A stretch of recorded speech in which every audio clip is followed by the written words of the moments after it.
Président, Madame la Ministre, chers collègues, après la Seconde Guerre mondiale et la croissance soutenue des Trente Glorieuses, le plastique était l'incarnation du progrès. C'est important parce qu'on verra dans 30 ans ce qu'est l'incarnation de notre progrès aujourd'hui. Bref, le plastique, après les 30 Glorieuses, était donc l'incarnation du progrès, avec un produit léger, polyvalent, résistant et bon marché. Il permet de mieux conserver les aliments et est un allié du monde médical avec ses caractéristiques techniques, garantissant sécurité, hygiène et compatibilité avec le corps humain. Comme l'a dit un célèbre groupe de rock, le plastique, c'est fantastique. Enfin, le polyéthylène, le polyvinyle, le polypropylène, le polycarbonate ou encore le polystyrène sont partout. La société de consommation de la masse et le capitalisme dérégulé ne font qu'accentuer le phénomène.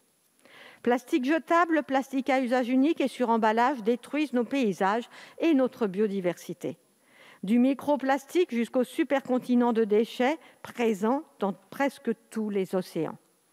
Ainsi, 30 ans après, ce même groupe de rock nous sensibilise une fois encore, le plastique, c'est dramatique. Notre fonctionnement actuel n'est donc ni durable, ni capable de répondre aux enjeux environnementaux et sociétaux du monde. Tout le monde est d'accord et tous ceux qui se sont déjà exprimés l'ont dit.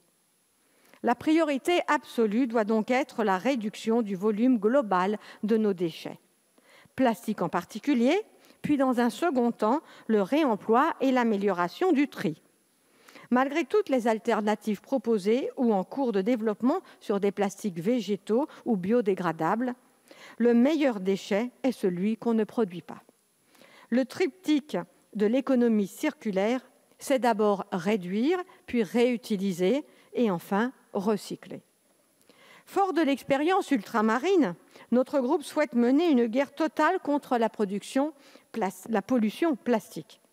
Certains territoires sont en avance et nous montrent la voie.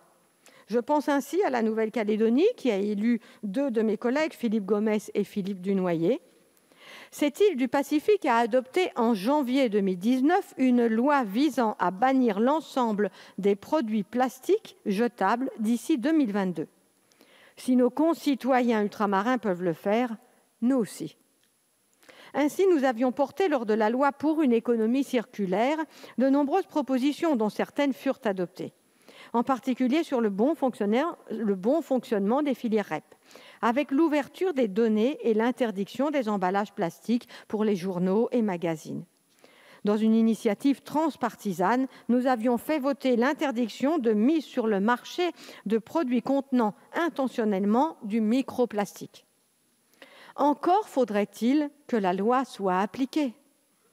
L'article L. 551-49 du Code de l'environnement prévoit que le gouvernement remet chaque année au Parlement un rapport rendu public sur l'application de la politique nationale de prévention et de gestion des déchets.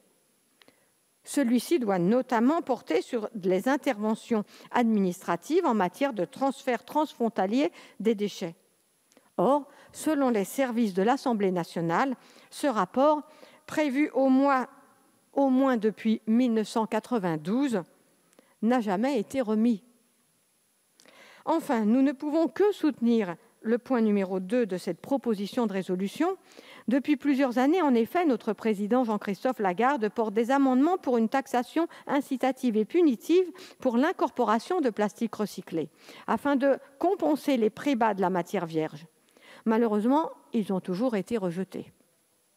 Cette absence d'une fiscalité adaptée pour limiter notre consommation de plastique nous conduit à payer une contribution au budget européen de plus d'1,2 milliard d'euros à cause de nos taux de recyclage en dessous des objectifs. Il serait donc temps d'accélérer. En conclusion, nous souhaitons remercier le groupe MODEM d'avoir mis ce sujet à l'ordre du jour, presque 2 ans après le vote de la loi AGEC. Au vu de son approche équilibrée, réaliste et proposant de réelles solutions, le groupe UDI et indépendant l'avait, dans sa très grande majorité, co-signé. Pour toutes ces raisons, nous voterons sans réserve cette proposition de résolution et espérons que le gouvernement y répondra avec ambition et audace. Je vous remercie.